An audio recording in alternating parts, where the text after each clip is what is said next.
Welcome to the Serrano Brothers podcast. We are twin brothers who are pastors in the Evangelical Lutheran Church in America. We talk about faith, Brazilian Jiu-Jitsu, culture, and anything else we think is interesting. Thanks for joining. Hey, everybody, welcome back. We are continuing interviewing Bishop Pre-Nominees for the office of Bishop in the Sierra Pacific Synod. Today, we have the Reverend Katy Gridberg on. Pastor Katy, thank you so much for joining us. Oh, you're welcome. My pleasure. It's going to be fun. We're looking forward to this. So the first question that we have is, tell us where you're serving now and what conference you're in. Sure. So I am the Director of Contextual Education and a lecturer at Pacific Lutheran Theological Seminary in Berkeley. So that is in the Bridges Conference. 5? Question mark? Is that? I don't know what number they are. I don't know the numbers. Oh yeah, I don't know the numbers at all. I was like, we didn't, when I was around and we did these things, we just had the numbers so I don't remember what anybody's number is. But I'm not actually rostered in Sierra Pacific. Because I've got a call through the church-wide expression of the church, through the church council. I'm actually rostered in the Pacifica Synod and technically connected with the Hukilau Conference, which is the congregations in the state of Hawaii. There are worse conferences too. It's where I interned, and so that connection still exists. Yeah. That's awesome. Have you heard about anything going on with Maui and yeah, I don't have any specifics. I'm just kind of getting what other folks are getting through the email. Like my friends in Honolulu, they were putting on a benefit concert to raise some money. I know there's some immediate goods that are needed that they're trying to gather on Oahu and get up to Maui. But I haven't heard any specifics, and I don't have any direct connections to Maui. So I'm just kind of waiting and praying like everybody else. For sure. Well, Pastor Katy, we want for people to get to know you, and rather than kind of say, "Tell us about your childhood," we want to know what is your one of your favorite childhood memories, and it can be either inside the church or outside the church. One, huh? So it's not a specific memory. It's just kind of like a thing that I treasure about how I grew up. And when I was in early elementary school, we lived in a neighborhood in Bismarck, North Dakota, with a lot of families with kids about our age. I have an older brother who's about 2.5 years older. And then in 4th grade, when I was entering 5th grade, we moved to a very small town. So what I just really appreciate at this point in my life about how I grew up was we kind of ran wild. Behind our house, there was something outside of the Plain States. Most people don't know what a coulee is. It's kind of like it usually has like a creek running through it, and it's just this big divot in the earth kind of in the middle of town, and our backyard in Bismarck ran into this coulee, and my dad made a swing on the giant oak tree, and so we were just kind of running in and out of each other's backyards through the coulee. And in the small town, it literally was a mile square, or a mile by a mile, and so it was, be home by sunset. And in North Dakota in the summer, that's late. And so I just loved having that kind of freedom and the bonds that the kids made with each other outside of like adult supervision. All right, for everybody who's watching on YouTube, we are back and listening on our podcast. We had a technical malfunction, and if you notice, Josh has another background now because he had to move locations. So Pastor Katy, a lot of people, they only kind of see the public facing part of being a pastor. and they don't really know what pastors do in their off time. And so what do you do in your off time? Do you have like any hobbies, any interesting kind of things that you do outside of the office? Not at all interesting, but I do have hobbies. I moved to Oakland 2 years ago this past summer. So I'm reestablishing patterns in Oakland because a lot of what I do in my off time is connect with friends and other people. I love a nice coffee shop. I love a nice microbrewery. I love meeting up with folks to go for a walk or even just sitting on the couch and catching up. I am horribly unathletic, but I like walking and I'm a fan of sports. So I am a spectator of many different types of athletics. I knit and mostly probably in my free time, I'm either reading, if I'm at home, I'm reading or watching movies or TV of some kind. Nice. Mhm. Nice. That's cool. Do you knit anything specific? Like do you do sweaters or do you do scarves? What's that? Pretty much anything that doesn't have to be pieced together. Got So yeah, blankets, scarves, shawls, good. If it's anything that has to get sewn together, it's probably never going to happen. So I've learned to just not put myself there and just things that are one piece. That's awesome.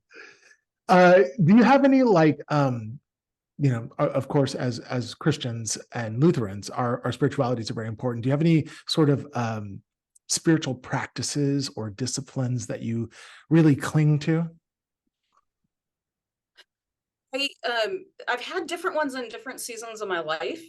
Um, and then, as I fall into a rhythm and my life changes, then I find new rhythms. And so I'm still in some ways finding what the rhythm I'm just starting my 4th academic year at PLTS. And every year has been so different that finding my rhythm and what the demands of me are in this work. So I haven't completely settled into what this season looks like, except that the Wednesday worship at PLTS during the academic year has become a key part of my spiritual life. And prayer late in the evening and early in the morning as I am preparing to go to sleep and after I wake up in the morning. One of my hobbies, I guess, is going to bed. I love I love the whole ritual of it. I love the crisp, cool sheets. I love how comfortable my mattress is. And I just there are nights and evenings I climb into bed and just am like, oh. And once I settle in, and often before I pick up the book, I will do some meditation and some centering prayer time, and same thing first thing in the morning. That's awesome. Mm.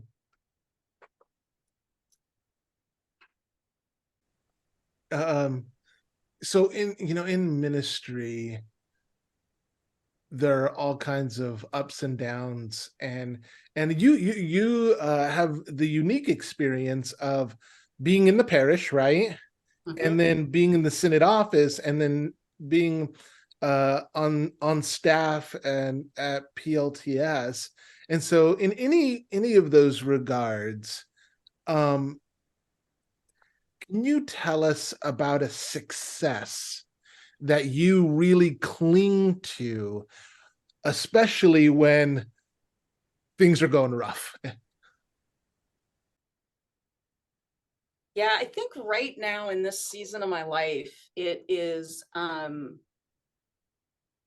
well, first of all, one of the best pieces of advice I got when I was in seminary or on internship is I had an experienced pastor say, anytime you get a thank you note, and now I tell students email, print off the email, save the card, save the letter, and put it in a box. And so when things have been really rough, I've gone to that box and read through notes from people who specifically, I don't save things that are super generic often, but if there's something very specific, I'll go to that. And so for me, it's like this realization that that my words, my presence, my, mediation of the Spirit or reminding people that they are loved by God has made a difference in their life. I think that's where I go to when things are rough. And so right now it is the random text or the conversation from a student or the off comment about how much that thing that I said that I might not even remember saying mattered to them. And I think when it's the student that maybe feels like it's the biggest struggle to connect with, or that is, or I'm just not really sure I'm doing and saying the right thing, when it comes from one of them, then it really is kind of a special, extra special, like, affirmation. What I really like about the way you answered that, Pastor Katy, is that we don't always know the impact that we have on ministry. And so, like, those notes and words of affirmation that we receive, it's like, oh, that we might not have thought anything about it. And then, it has a special impact on somebody or a special service. And we don't really know that until, sometimes it's just another day in the office. Right. Exactly. And then, and you're like, oh, wow, I'm so glad that was helpful for them, so I really like the way you answered that. Thanks. And if you're listening or you're watching this on YouTube, if you send a card to your pastor, send a card, and they will keep it. Or your youth worker or your church musician or my gosh, the parish administrator who receives so few, like, those kinds of kudos, like, if you appreciate the work they're doing, your pastor for sure, but all those other folks who make the place run. It's good.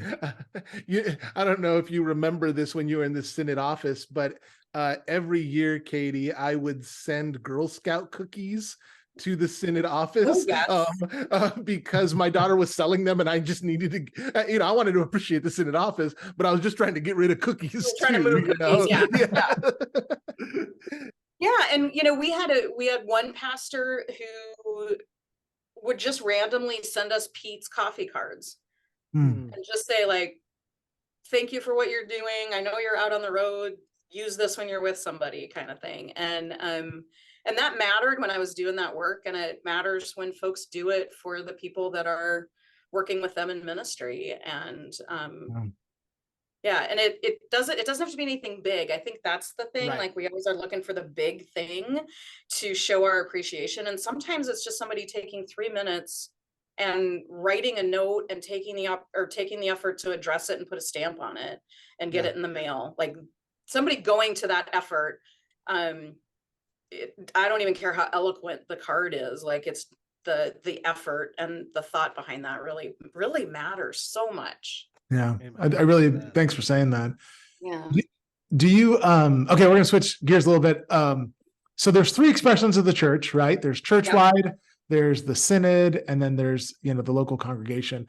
What do you think the primary function of the synod office is? What are the primary functions of the synod office? Well, they're listed in your constitution, Pastor Josh, but I think I don't know. When I was working with Bishop Mark, we had the 7 C's. I think there were 5 C's. There were some number of C's, and I always forget one, so I'm not going to go there.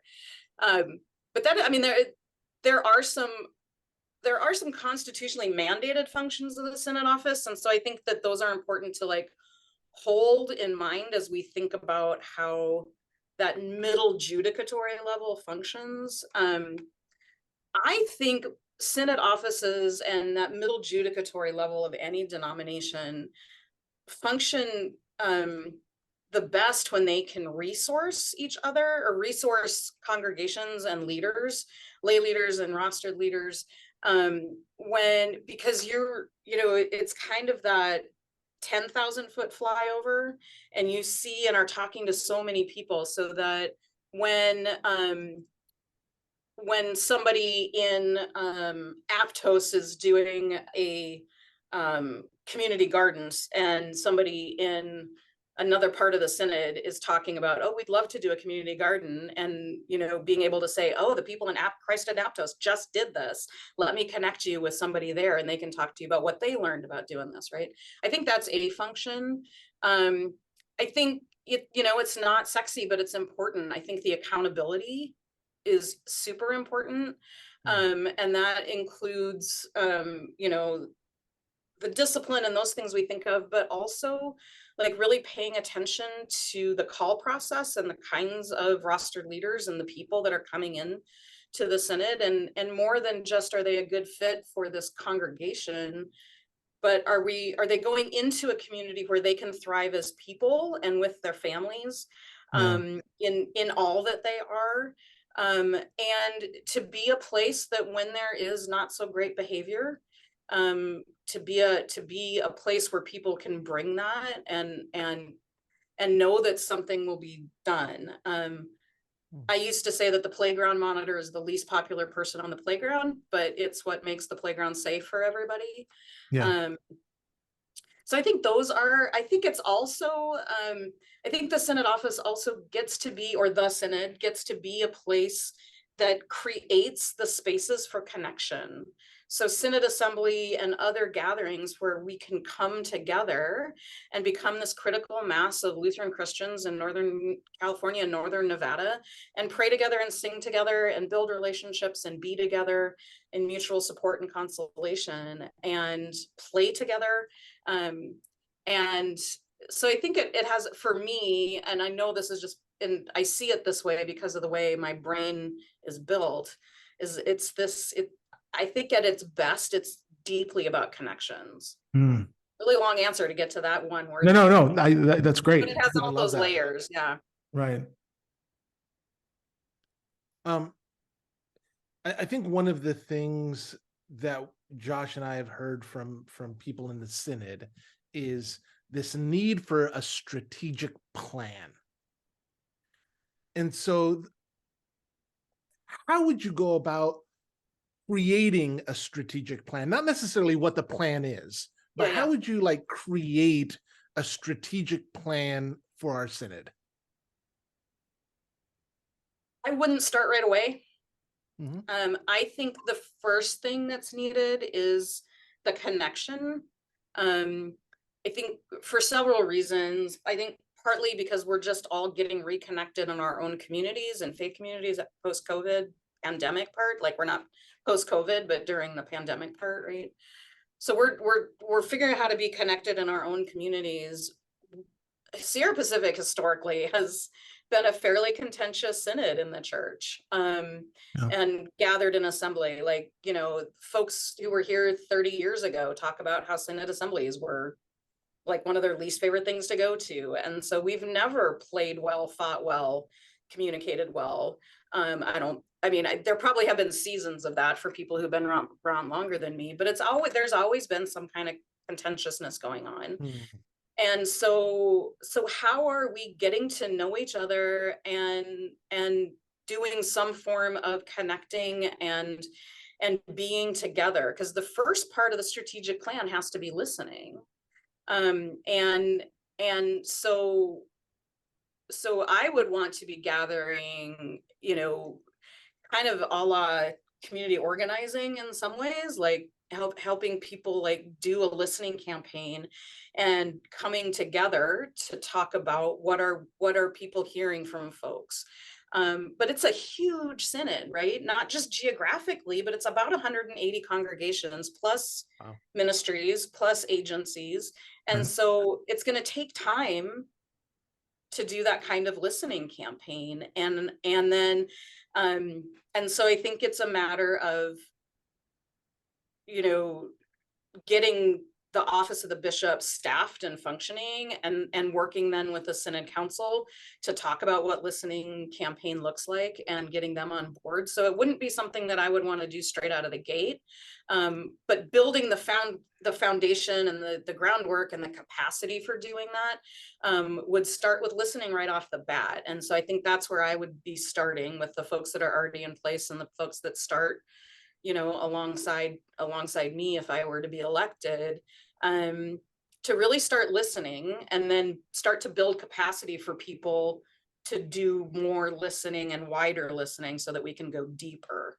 Because there's no way 1, 10, or 20 people are going to be enough, right? Like we need a wide network, and that just takes some time. Yeah, that's good. I really like that. that you start with listening, right? I think that's really important. Just kind of tangentially, you said that this synod has like been contentious from maybe from the outside of the ELCA. I wonder if like we need more opportunities for like public confession and forgiveness in that connecting space. You know what I mean? Like we've wronged each other and we, Yeah. Oh, that's an interesting thought. If Lutherans did this thing, what I keep thinking is what we need is, and I don't want to say because I think there needs to be more than one, just this one strictly geographically. I don't think there's a way to do it just in one spot, but we need revival. Like we need to be deeply rooted in prayer and listening for the Spirit and being connected with one another in that way as well, because that's where our commonality is. We can spend all day talking about how we disagree. I was talking to somebody from Churchwide, I don't know, probably now 8 years ago, and just kind of lamenting about kind of like how everybody always seems to find something to argue about. And they pointed out that this part of California is like literally battling with each other for resources, right? You think about water coming out of Hetch Hetchy, you've got San Francisco and the Valley like literally fighting for water. And other parts of Northern California are in competition for resources, or just kind of want to stay out of the fray. I think Northern Nevada just kind of hunkers down and hopes California gets its stuff together, and so they can hop in sometimes. Right. And sometimes I think Northern Nevada hopes we remember that they're part of our synod and and include them in what we do. Right. Yeah. So I think that there's also, I've just been wondering, is there a way to think about this as being, can we come together in ways that are countercultural to this part of California? Right. Is this a way that the church can be countercultural? That we're, in this part of the world, of the US, we're not going against the same kind of cultural forces that some other parts of the country are, as a progressive mainline denomination. But maybe this is a way that the church is being called to be countercultural and to be cooperative rather than competitive with each other, amongst the different parts of our synod. Do you have any ideas like what that, like how that could, like you say, countercultural, like how would that play out? Connect those a little bit, maybe. Yeah, I don't really know. I've got lots of wonderings about things that might take steps in that direction. And I think the two combinations of listening and revival are kind of like where I keep ending up. And listening, yes, like that's part of how I function. Like I want to hear people's stories and make the connect. That's part of the connecting part. Revival is not necessarily it's not part of my spiritual DNA, historically, except for the fact that I come out of, I'm born and raised Lutheran. And so I come out of this kind of Norwegian Lutheran piety that takes really seriously the power of prayer, which, as I understand it, is really at the heart of what revival is.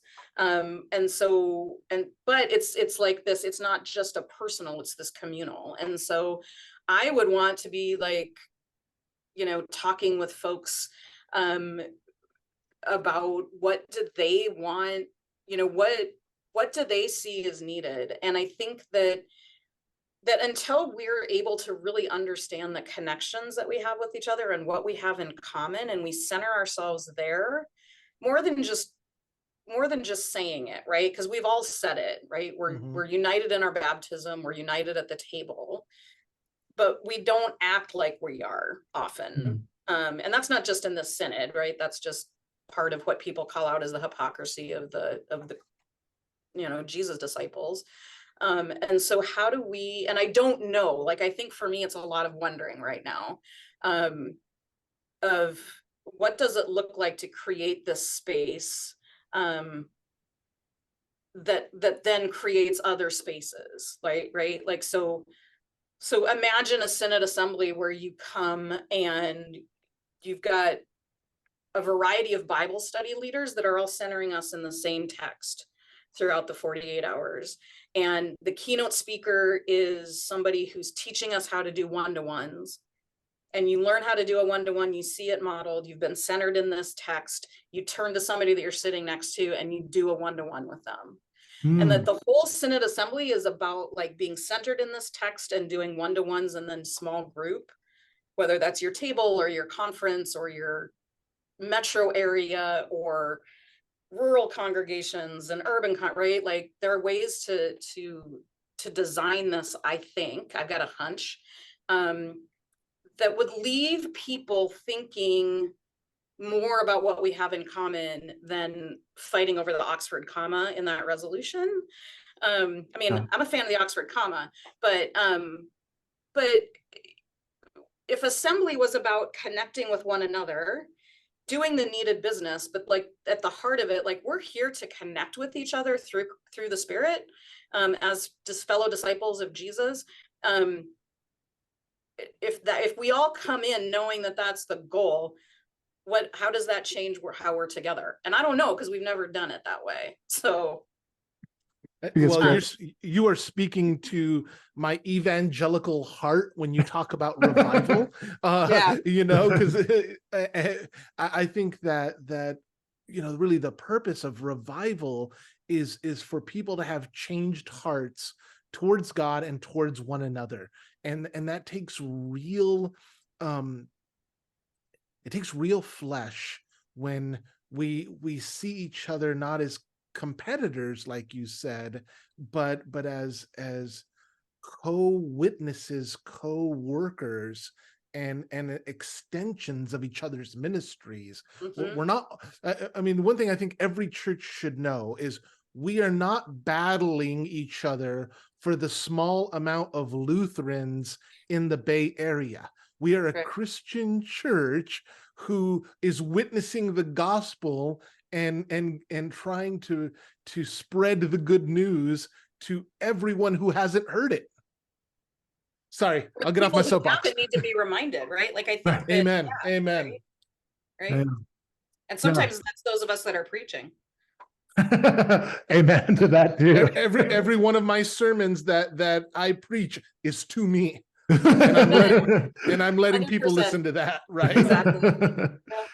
You know, you mentioned in your paperwork, you kind of talked a little bit about climate change, creation care, and racism, kind of as things. What do you think the church's role, our synod's role, would be in addressing those issues? How is you as bishop, how would you lead our synod in making those kind of priorities? I think it comes in leading by example. It comes in preaching and teaching, that resourcing that I talked about before.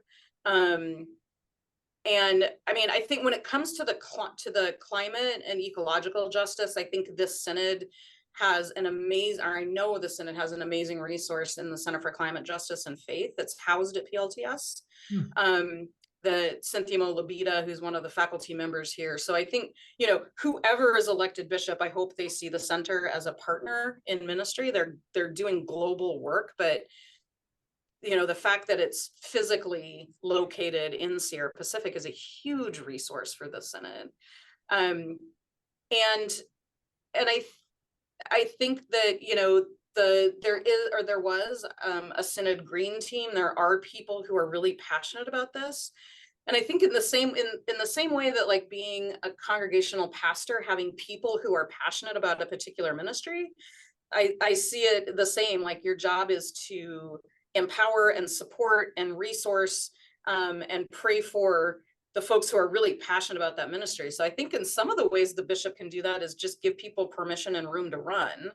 And you know, I think one of the big questions coming into the next few years of the synod, and I think one of the reasons why folks are focused on like a strategic plan, also it has to do with finances, right? And so what kind of financial resources do we have to deploy? I honestly at this point don't know, because I haven't seen a budget or projections or financial statements. So I don't really know like the financial situation. So I would hope there would be some kind of resources, either personnel, whether that's a staff person that's connecting with a team like that. But when it comes to anti-racism, I really do think that we need to just unapologetically and boldly keep walking forward, following the leadership of primarily BIPOC folks who are leaders in this work in and outside of our church, in and outside of our synod. And that my work as a white person is to follow the lead of folks who have been doing this work a lot longer and more deeply involved. I think it's continuing to name the sin of white supremacy, white body supremacy, as some people talk about it, and continuing to just remind myself mostly, but also other folks, that when you look like me, every system in our country, including every system in our church, is designed to privilege and center my experience. Now, I'm not male, so it's not 100% that way, but I am, every other privilege marker I hit. And so a lot of the work in that leadership is reminding myself of the privilege that I inhabit just by how I am in the world. And listening, not just listening, but seeking out people who have different lived experiences, believing them when they tell me what their life is like. And then I think as bishop in particular, you've got a very unique opportunity, because you are the person of bishop is invited into a lot of places with a lot of visibility. And so what does it look like to take that visibility and that microphone that you're handed and introduce the person who they need to hear from? Because there are very few people who need to hear from me, right? They need to hear from whoever. And part of that is like identifying the folks who are willing to share their story, because I also don't want to just turn this into asking people to re-traumatize themselves by telling their story to a bunch of people who don't believe or haven't realized yet that life isn't as easy for everybody as it has been for them. So I think it takes a lot of discernment, which for me is always communal. I don't know what the status of the Racial and Ethnic Ministries discipling team is, but I would want to kind of wonder with the Synod Council and the leaders in those ministries to think about, like, what is their role in 2023 and beyond, and how do they envision themselves, and what kind of resources would they need to do this work. I think it's just a matter of always recentering and reminding ourselves who is not at the table, and how do we rectify that. And in this synod at this time, the bench is pretty shallow in a lot of areas. And so, how do we recognize that and look to the church-wide expression of the church, and the resources that the different ethnic strategy offices have, for helping us think through how we are being present, and making sure that we're hearing, and honoring and respecting other people's experiences and stories. Yeah. It's messy and it's complicated because people are messy and complicated. And I wish there was like a silver bullet answer, but if I had that, I would be a gazillionaire and not necessarily talking to the two of you today. To do all of this, Pastor Katy, you're gonna need staff. And what gifts do you envision you needing in your synod staff to complement your style of leadership?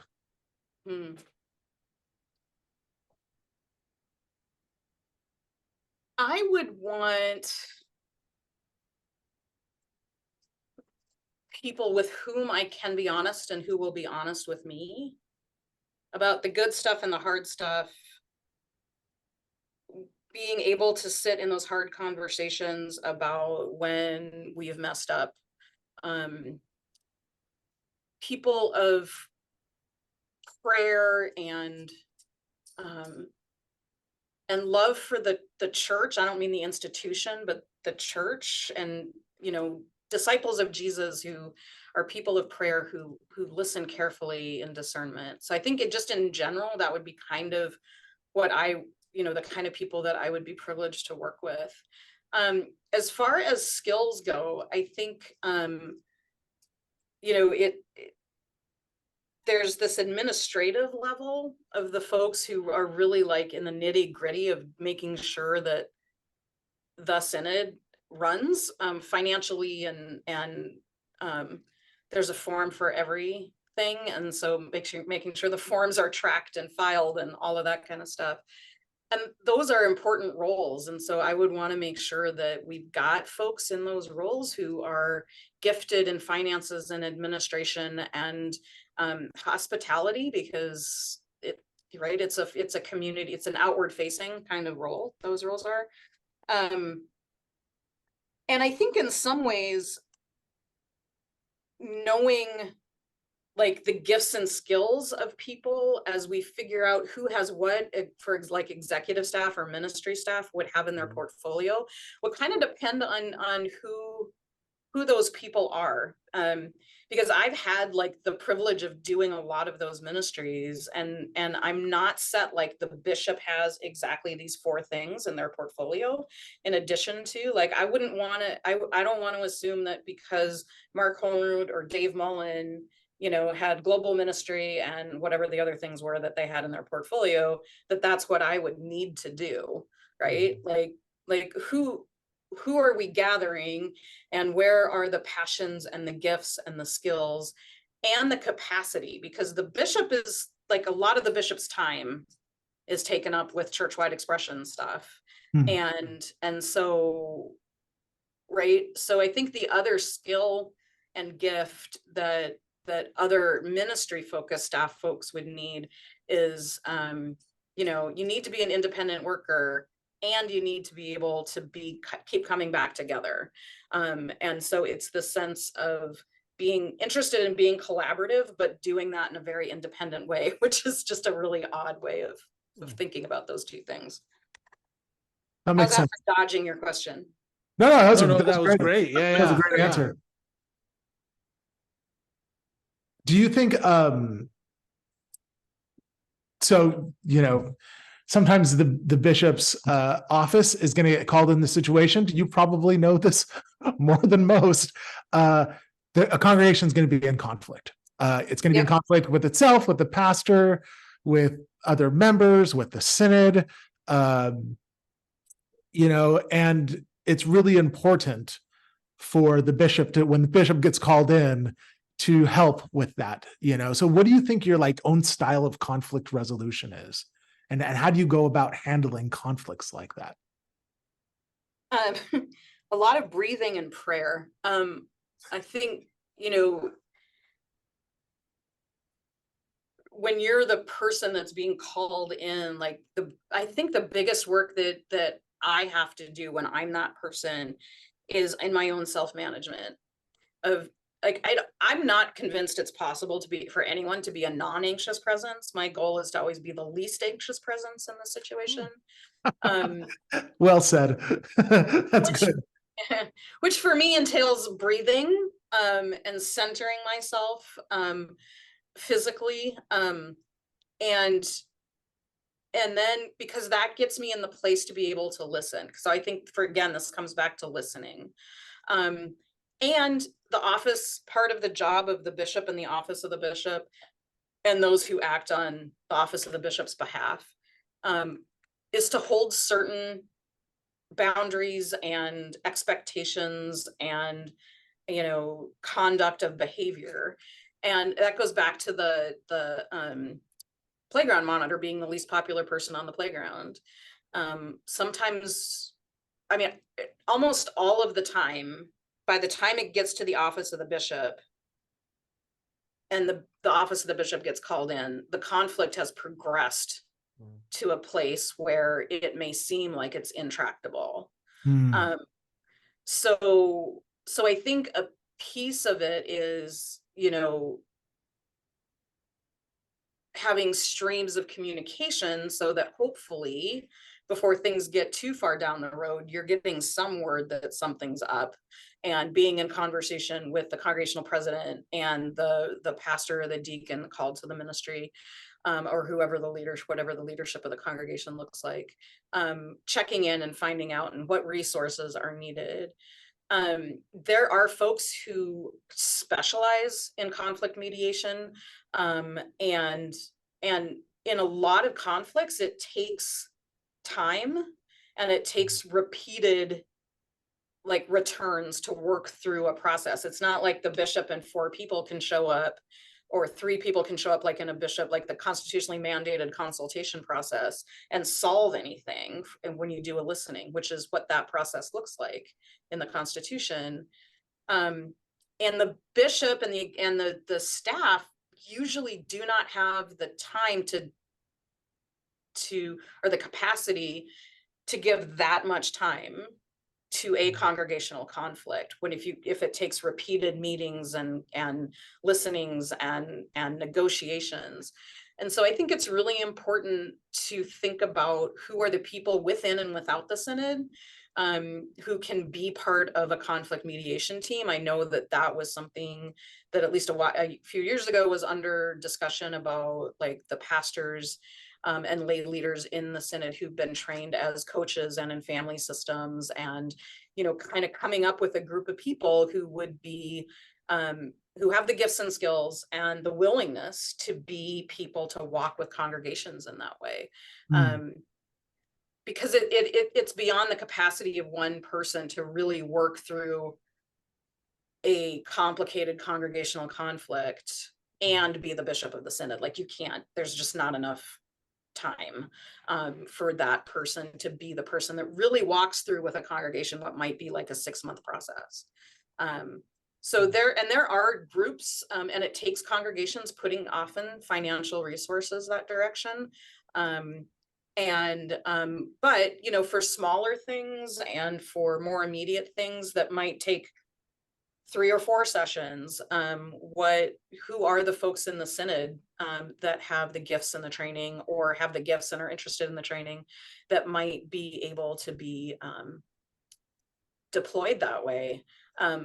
And we find those people out, see, I'm cycling back here, by doing listening. And because part of those one-to-ones is capacity building, because you find out what people's gifts and skills and passions are when you do those one-to-ones and all that listening. Those are the questions that are being asked and discovered. And I think that's just essential, because partly because of the pandemic and partly because of other things the synod has gone through, we are in a rebuilding phase of a lot of things.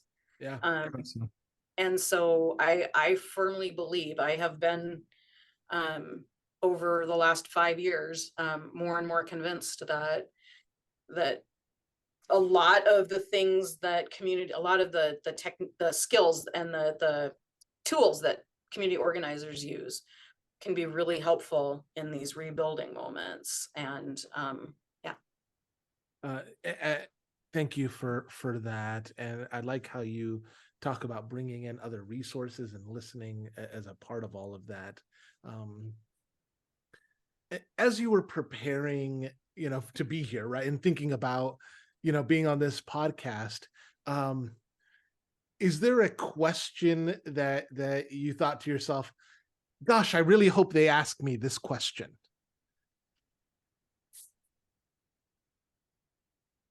I didn't have a particular question in mind, I guess. But as I think about how I would want people to know me and what they would want to know about me, I guess would be like 2 things. That at heart, I am not particularly well behaved. And that just comes from being like really feeling like joy is a spiritual gift of mine, and a spiritual, I feel like I'm kind of on this quest for joy. Amen. But like balanced out. If I think about the movie Inside Out, right, like how as Riley matures, joy and sorrow become more and more intermingled and partners. And so that's like, for me, that's it. And am probably not notoriously, because I'm also kind of sneaky about it, I'm not terribly well behaved in public spaces. And so I don't know that a lot of people know that about me, but I'm pretty fun to sit next to in a meeting. Yes, and you so are. I think- I can second that. And I think that the other piece is that I work really hard, or I would want to be really transparent to the extent that we can be in the office of the bishop about what folks are doing. You know, there are some synods in the weekly newsletter kind of have a little summary of like, these are what these people did this week.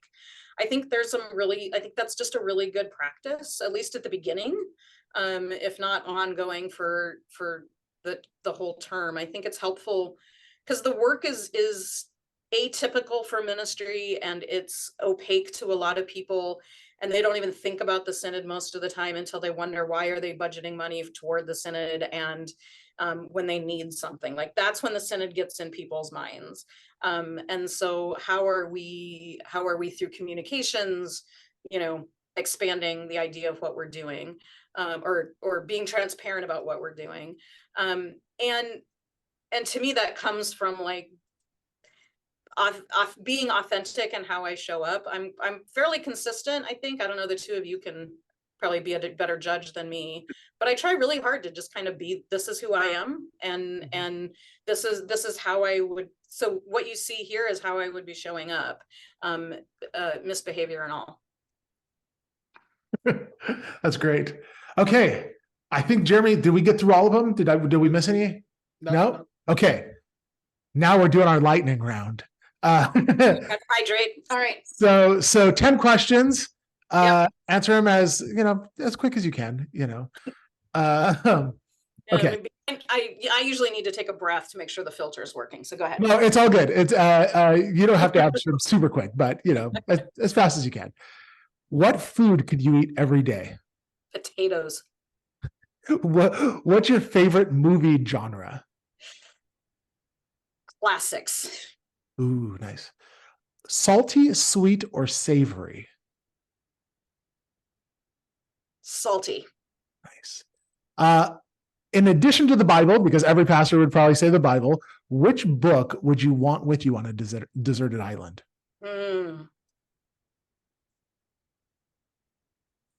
Okay, I don't know how many people even know about this book, but my parents had one on their shelf. It might even have been a Reader's Digest thing. It's called Treasury of the Familiar. And it's this fairly thick tome that has short stories and poetry and just a lot of, so for the same reason I would want the Bible, which is a variety of genre, I would want like Treasury of the Familiar. That's cool. What fills your cup? Time with friends. And what depletes your cup? Cranky people. What is your favorite holy place? The beach. What one piece of good advice have you been given?